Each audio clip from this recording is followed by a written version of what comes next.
Okay, so we've got our spark plugs out, and I've taken all 4 plugs out, and they're laid out here. And kind of an interesting thing, looking at these plugs, how black they are. There's cylinder 1, there's cylinder 2. Cylinder 3, however, is not very black, and it's actually kind of wet looking. And then cylinder 4 is black as well. So we've got something going on with at least cylinder number 3 right here, which I'll explain in a little bit. But we've got our spark plugs out. We've got our compression tester, which is basically a hose that screws into where the spark plug goes, has a connector, comes up here to a gauge that's going to be a pressure gauge. And we're actually pumping air and seeing how much air our cylinder holds, or how much pressure our cylinder is going to make. And the way we do that is all the spark plugs are out and we just crank the engine over. But we want to crank the engine over the same number of times for each cylinder because we want to see the even pressure. This gauge, however, we can just crank and crank and crank, and it'll stop once it gets to the maximum pressure and hold it. Some gauges will do that, some won't. But if you have a gauge that doesn't just automatically stop once it reaches maximum pressure, then you need to crank in the same number of times for each cylinder. So like turn the engine over 5 times and you'll hear the pulses.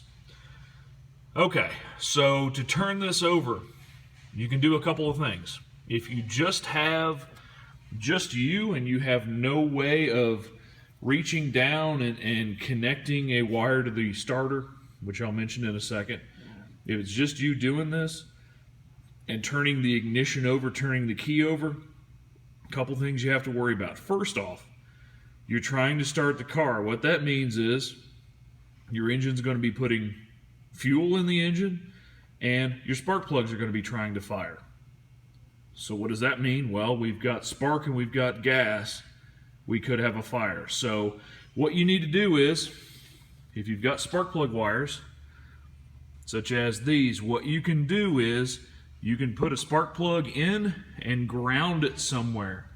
Stick it up here in the hood latch or something like that, to where that spark plug is going to fire somewhere away. We don't just want the spark to just go randomly wherever. So you'd put all 4 plugs in and then stick all 4 plugs up here and let them spark away from the engine.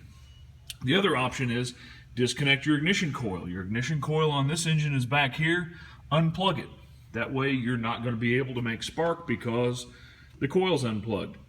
Third thing is our fuel. We'll still have fuel going into the engine, so we need to disable the fuel system, meaning either we're pulling a fuse for the fuel pump, we're pulling a relay for the fuel pump, or something to turn our fuel pump off so we're not just squirting gas in the engine.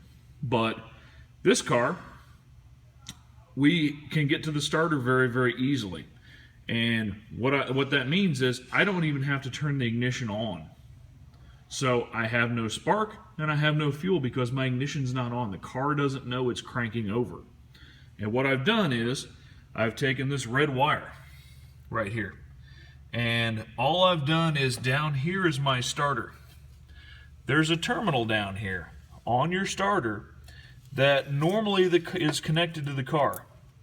I've got a connector right here that is normally connected to this, and this is what, when you turn the key over, it tells the starter it's time to engage. Well, the starter doesn't know that the key's not turned on when we run a jumper wire.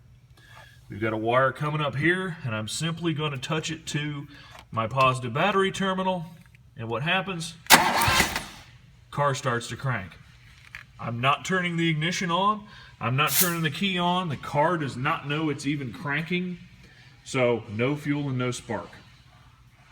So let's do our compression test.